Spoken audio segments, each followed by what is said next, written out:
제 이름은 옥경이에요. 경상도 남쪽 끝자락, 바닷바람이 항상 부는 청하라는 조용한 고을에서 태어났어요. 지금이야 지도에서 찾아보기도 힘든 작은 마을이지만 그 시절엔 마을 어귀마다 시장이 서고 여인네들이 두레를 짜고 아이들은 냇가에서 장난치며 놀던 평화로운 곳이었어요. 저희 집은 중인 계급이었고 아버지는 고을의 향리로 일하시며 글도 쓰시고 마을 사람들 사이에서는 꽤나 인정받는 분이셨어요. 어머니는 언제나 비녀 하나 꽂은 단정한 모습으로 새벽부터 새참을 준비하시고 한치 흐트러짐 없이 하루를 살아내는 분이셨어요. 저는 외동딸이라 그런지 부모님께 많은 기대를 받으며 자랐어요. 옥경아, 여자의 자리는 집안이다. 반을 잡는 손끝에서 가문의 체면이 결정되는 법이니 항상 단정해야 한다. 어머니는 항상 그렇게 말씀하셨어요. 그래서 저는 남들보다 조금 이르게 서예를 배우고 다도 예절도 익히고 음률도 조금 배웠어요. 그때는 몰랐지만 그것도 다 좋은 집안에 시집 보내기 위한 준비였더라고요. 저는 그런 줄만 알았어요. 한 사람의 아내로 살아가는 게, 부모님 말씀에 순종하는 게 그저 여자에게 주어진 삶이라고. 그리고 18이 되던 해 봄, 아버지는 마루에 앉아 저를 부르셨어요. 그날따라 마당엔 매화가 활짝 피어 있었고 하늘은 유난히 맑았는데 아버지 얼굴은 그 반대로 무거웠어요. 옥경아, 내 혼사가 정해졌다. 고대감 댁에서 청혼이 들어왔구나. 그 이름, 고대감.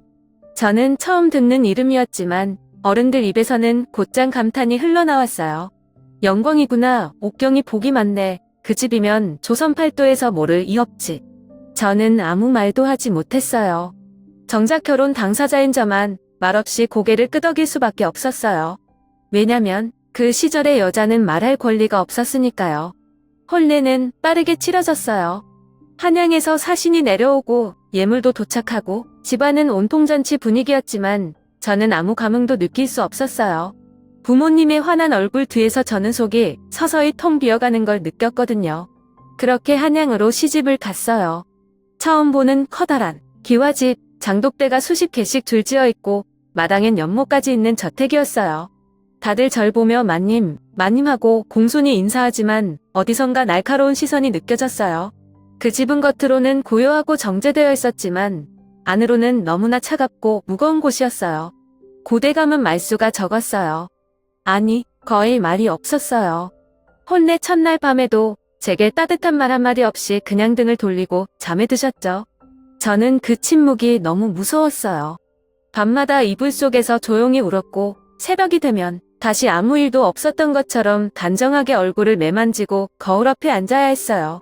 그 와중에 제가 처음으로 마음을 놓게 된 사람이 있었어요. 바로 혜란이었어요.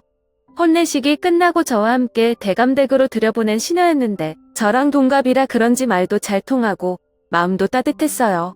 처음에는 서로 조심했지만 어느 날 밤 혜란이 제 손을 꼭 잡고 이렇게 말하더라고요. 마님도 외로우시죠? 그 말 한마디에 눈물이 터졌어요. 그날 이후로 혜란은 저에게 단순한 시녀가 아니었어요. 비밀을 나누는 친구였고 제 진짜 감정을 처음으로 꺼낼 수 있는 유일한 사람이었어요. 혜란이 없었다면 저는 아마 더 일찍 무너졌을지도 몰라요. 하지만 사람 마음이란 게 그렇게 단순하지 않더라고요.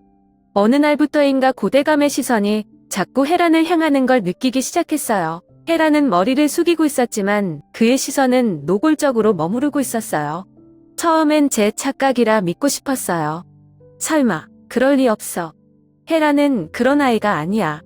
근데 점점 그 눈빛이 선을 넘기 시작했어요. 혜란의 옷에 손이 닿는 걸 봤고 아무 말 없이 그녀를 따로 부르는 것도 봤어요. 그제야 알았어요. 이 집에서 정숙하게 산다는 게 단지 조용히 산다는 의미가 아니라는 걸. 지켜야 할 것과 잃어가는 것 사이에서 저는 매일 밤 스스로와 싸워야 했어요. 한양에서 시집 온 지 6개월쯤 되었을까요? 그 사이 4계절 중 2계절이 지나갔고 저는 어느새 아침마다 궁중 예복처럼 무겁게 느껴지는 옷을 입고 정해진 시간에 정해진 자리에 앉는 게 습관처럼 몸에 배었습니다. 겉으로 보기엔 평온한 날들이었지만 제 속은 점점 텅 비어갔어요. 그리고 그 비어가는 틈 사이로 아주 천천히 그러나 확실히 스며드는 게 있었어요. 바로 고대감의 변해가는 눈빛이었죠. 그날은 초가을이었어요. 중추절을 앞두고 고을에서 올라온 진상품들을 살펴보느라 집안은 분주했어요. 대감께선 안채에 앉아 손님들과 술상을 함께하고 있었고 저도 격식상 옆에 자리를 지키고 있었어요. 원래라면 그 자리에 시녀가 옆에 있진 않는데 대감께서 직접 말씀하셨어요. 혜란이를 데려오게. 오늘 술이 달구나. 어린 아이 손이 부드러워 술 따르기에 좋을 게야. 그 순간 제 손끝이 살짝 떨렸어요. 다른 하녀들이 잠깐 저를 쳐다봤지만 곧 아무 일 없던 듯 고개를 숙였어요. 혜란이는 조용히 들어와 술을 따르기 시작했고 저는 그 옆에서 말없이 찻잔을 감싸지고 있었어요. 근데 고대감의 시선이 너무도 노골적이었어요. 술을 따르는 혜란의 손목, 옷깃 심지어 고개를 숙인 그 아이의 눈두덩이까지 마치 물건을 고르듯 천천히 훑고 있었어요. 그날 밤 모두가 물러가고 저는 방 안에 앉아 그날 일을 잊으려 애쓰고 있었어요. 그런데 갑자기 문이 조심스레 열리더니 혜란이가 들어왔어요. 얼굴은 창백했고 손은 심하게 떨리고 있었죠. 그리고 무릎을 꿇고 말했어요. 아씨, 더는 여기 못 있겠어요. 지금 나가지 않으면 전 정말 죽을 것 같아요. 저는 놀라서 일어났어요. 무슨 일이야? 무슨 말이야? 혜란아. 대감마님이, 아씨, 정말 죄송해요. 저도 원하지 않았어요. 근데 대감마님이 저한테 직접 말했어요. 뭐라 하셨는데? 가만히 있으면 살 길을 주겠대요. 내가 입을 다물고 그분 뜻대로만 하면 하녀가 아니라 첩으로 만들어주겠대요. 그 순간 제 머릿속이 하얘졌어요. 믿고 싶지 않았지만 제 눈앞의 혜란이는 진심이었어요. 그 눈빛은 누군가에게 쫓긴 사람의 눈빛이었어요. 저는 그녀를 껴안고 말했어요. 괜찮아. 나한텐 말해도 돼. 내 잘못 아니야. 혜란이는 울음을 터뜨렸고 저도 같이 울었어요. 조선의 아녀자로 산다는 건 결국 누군가의 소유로 살아야 한다는 것. 그날 진심으로 절감했어요. 제가 지켜야 할 건 체면이나 명예가 아니라 내 곁에서 나를 사람답게 대해준 그 한 사람이라는 생각이 들었어요. 그날 밤 저는 밤을 새워 증서 하나를 썼어요. 혜란이라 이름 대신 박서연이라는 가명을 쓰고 남양의 작은 기방에 입적된 인물로 꾸며진 문서였어요. 마치 다른 집안의 시녀가 돌아가는 것처럼 정문이 아닌 뒷담장을 통해 내보낼 계획이었죠.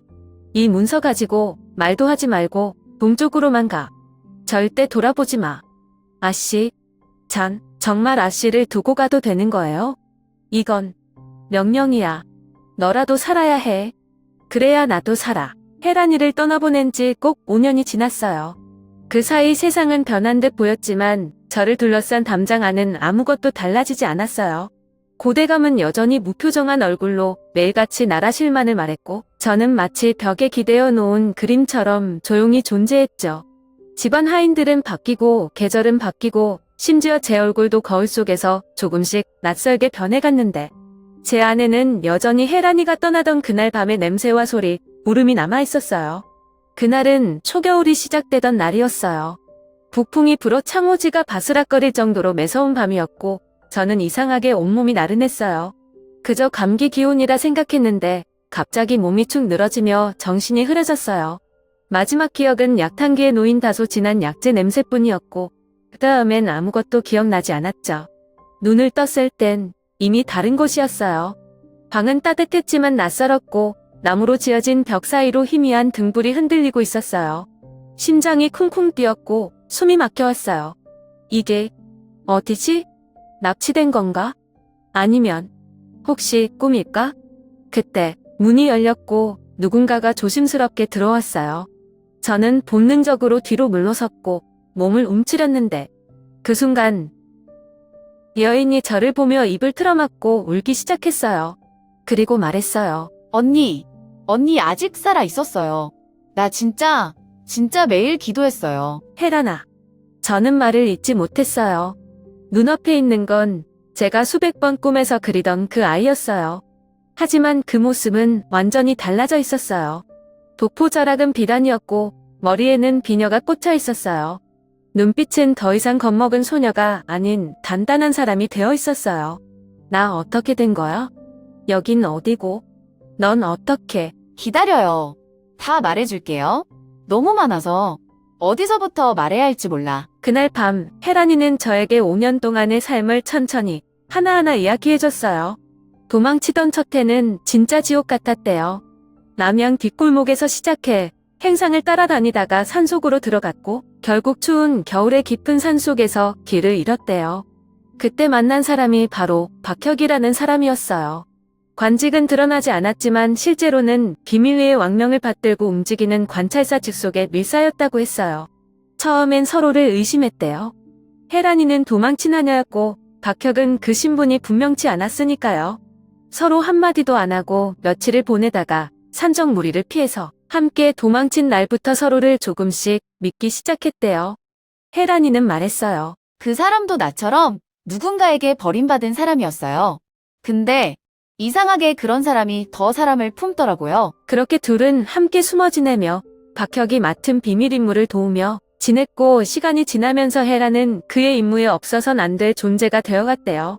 첩보를 모으는 일, 정보를 전달하는 일, 심지어 궁에 몰래 들어가 필요한 사람을 만나는 일까지. 그 아이가 어떻게 그런 일을 해냈을까 싶었지만 눈빛만 봐도 알겠더라고요. 그건 무너지지 않으려고 끝까지 싸운 사람의 눈빛이었어요. 결국 박혁은 혜란의 충성과 헌신을 인정받아 직접 상소를 올렸고 왕으로부터 혜란에게 죄를 묻지 않겠다는 사면 명령을 받아냈대요. 그뿐 아니라 그녀의 신분도 정식으로 양인으로 바뀌었고 둘은 왕의 허락 아래 혼례를 올릴 수 있었어요. 그 사람 덕분에 나 다시 사람답게 살 수 있었어요. 난 이제 박혜란이 아니라 박혁의 아내 정실 부인이에요. 제가 말했어요. 정말 잘 살았구나. 그렇게 힘든데도 끝까지 살아남았구나. 그럼에도 불구하고 언니가 보고 싶었어요.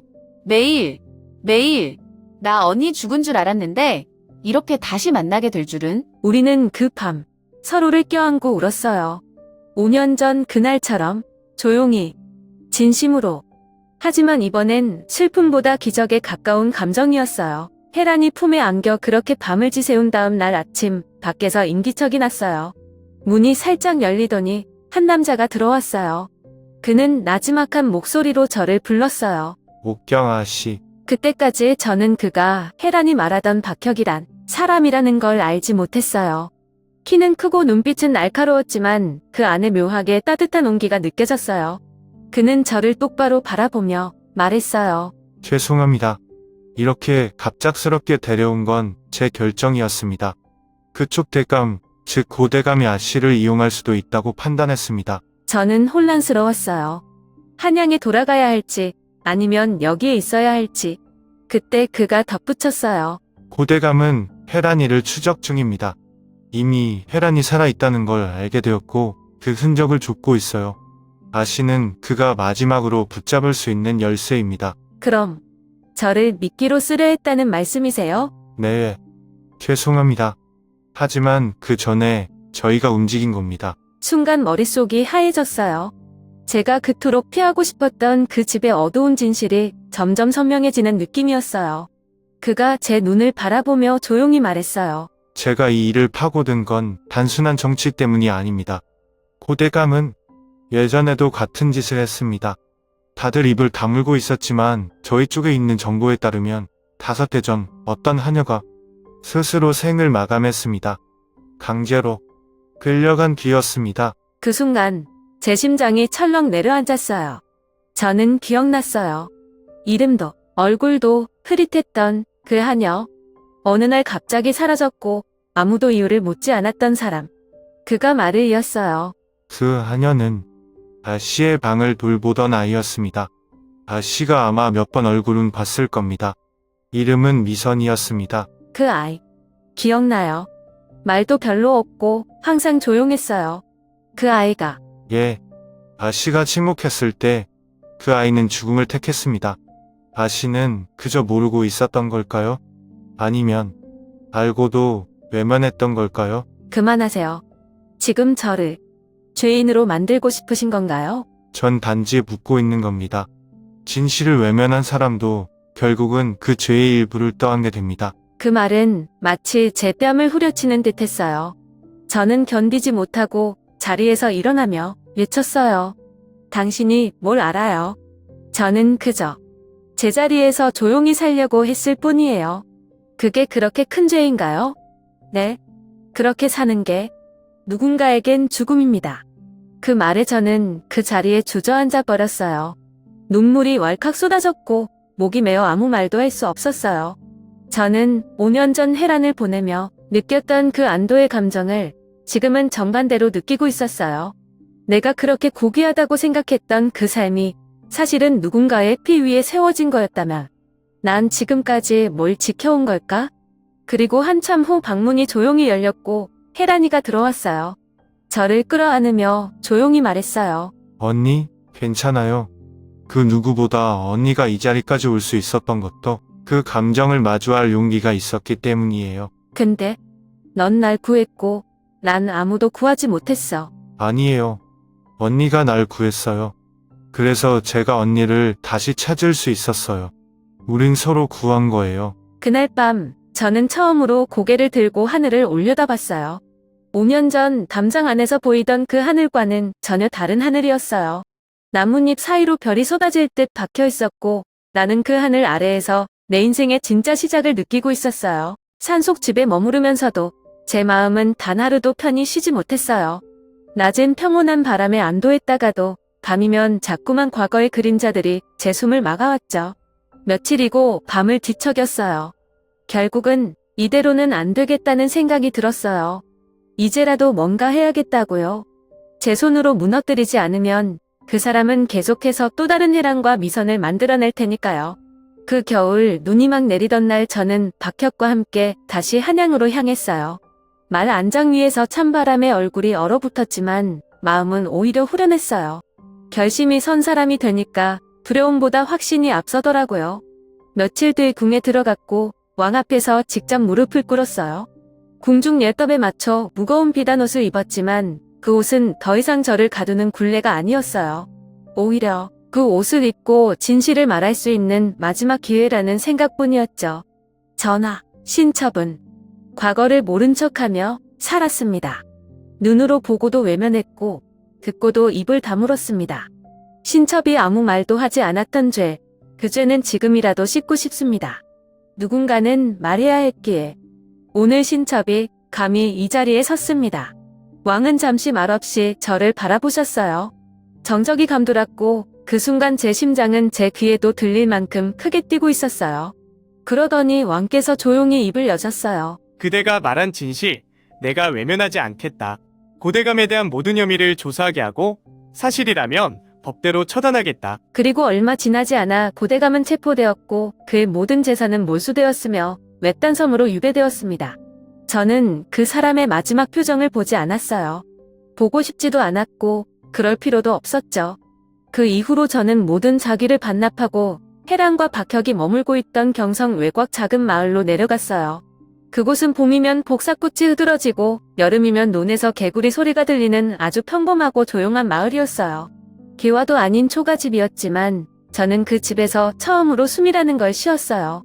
매일 새벽 장독대 앞에 서서 숨을 들이쉬고 작은 마루에 앉아 따뜻한 국을 나눠 먹고 그렇게 사람이 사는 법을 하나하나 배웠어요. 그런데 그렇게 평화로운 날들이 이어지던 어느 날 밤, 혜란이 조심스럽게 제 방문을 열고 들어왔어요. 얼굴이 어딘가 불안했어요. 초에 비친 그녀의 눈빛은 무겁게 가라앉아 있었어요. 언니, 사실 요 며칠 새로 들어온 행상들 중에 수상한 사람이 있었어요. 해역 오라버니도 눈치챘대요. 고대감이 유배 가기 전에 데리고 있던 사병 중 일부가 사라졌었는데 그중 몇 명이 아직도 살아있대요. 그 사람들, 여길 알았단 말이야? 확실하진 않지만 혹시 몰라요. 조용히 움직이고 있는 것 같아요. 저는 잠시 아무 말도 하지 못했어요. 다시 도망칠까? 아니면 또 눈을 감고 살아야 할까? 그런데 이번엔 생각이 달랐어요. 예전에 저였다면 두려움에 숨었겠지만 이제는 아니었어요. 저는 조용히 말했어요. 괜찮아. 이제는 도망치지 않을 거야. 나 다시는 눈 감지 않을 거야. 하지만 언니, 무서운 사람들이에요. 혹시라도 언니한테 손댄다면 그럼 내가 먼저 움직이면 되겠지. 이번엔 내 손으로 끝내야 해. 그렇게 말하고 난 뒤 저는 초를 껐다가 다시 켰어요. 불빛 아래 내 그림자가 벽에 길게 드리워졌는데 이상하게도 그 그림자가 더 이상 작거나 흔들리지 않았어요. 이제는 제 안에 진짜 그림자와 마주할 수 있을 것 같았어요. 고대감이 유배된 지 몇 달이 지났지만 마을 바깥에서 들려오는 말들은 그리 단순하지 않았어요. 그 사람을 위해 일하던 무리들이 아직도 궁궐 주변 관아, 시장통, 심지어 작은 찻집들까지 뿌리를 내리고 있다더라고요. 벼슬이란 벗겨질 수 있어도 그 사람이 뿌려놓은 권력의 씨앗은 아직도 남아 있었던 거죠. 처음엔 이런 생각이 들었어요. 이제는 끝났다. 여기서라도 조용히 살자. 혜란이랑 같이 장 담그고 박혁이랑 장에 같이 다니고 마을 아이들 이름 하나하나 익히면서 그렇게 소소하게 살아가면 된다고요. 하지만 밤이 되면 마음 한구석이 계속 쿡쿡 쑤시기 시작했어요. 아니라고 해도 나는 알고 있었어요. 아직 아무것도 끝난 게 아니라는 거려. 어느 날 밤, 혜란과 마당 평상에 나란히 앉아 있었어요. 여름비가 부슬부슬 내리고 있었고 우린 말없이 빗소리를 듣고 있었죠. 그러다 제가 입을 열었어요. 혜란아, 우리 진짜 괜찮을까? 왜? 또 무슨 생각 들어? 가끔은 그냥 우리가 잠깐 꿈을 꾸는 거 아닐까 싶어서. 혜란이 조용히 웃었어요. 근데 그 웃음 뒤에는 묘한 슬픔이 묻어 있었어요. 언니, 나도 그런 생각 해봤어. 지금 이 평화가 진짜 우리 것이 맞을까? 아님 또 누가 와서 빼앗아갈까? 고대감은 같지만 그 사람이 심어놓은 것들은 아직 살아있잖아. 가끔은 우리가 너무 순진했던 건 아닐까 싶기도 해. 순진한 게 죄는 아니잖아. 근데 우리가 침묵하면 그건 죄가 맞지. 그 말에 저는 아무 대꾸도 하지 못했어요. 그녀는 정말로 많이 단단해졌어요. 오히려 이젠 제가 혜란에게 기댈 수밖에 없는 사람이 된 것 같았어요. 며칠 후 박혁이 집에 돌아오면서 긴 얘기를 꺼냈어요. 한양 근처 관아에서 이상한 인사 이동이 있었고 그중 몇몇은 예전에 고대감 밑에서 움직이던 이들과 관련이 있대요. 그리고 박혁이 조용히 말했어요. 그 사람들 움직이기 시작한 것 같다. 우릴 노리고 있는 거야? 확실하진 않아. 하지만 언니가 위험할 수도 있어. 그 말에 혜란이 화를 참지 못하고 말했어요. 왜 우리 쪽만 피해를 봐야 해? 왜 또 도망쳐야 해?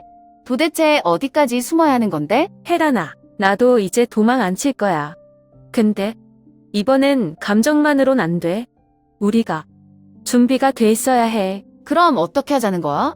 또 누굴 찾아가? 또 무릎 꿇어야 돼. 아니, 이번엔 우리가 무릎 꿇게 할 차례야. 그날 밤 저는 깨달았어요.